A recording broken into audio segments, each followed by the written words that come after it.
Hello, my name is Dr. Iain Lyall. I'm one of the engineering academics here at the University of Wolverhampton.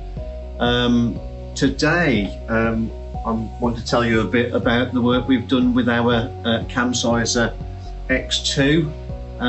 We've had ours now for 10 years, it's just come up to 10 years. I'm very, very pleased with it.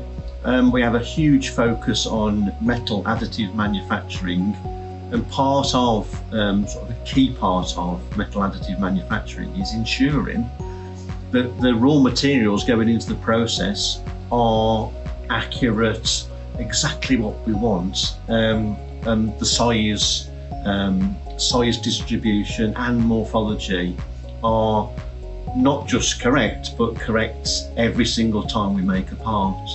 This in some ways is more important than most other processes, so that's why we use the CAMSIZER.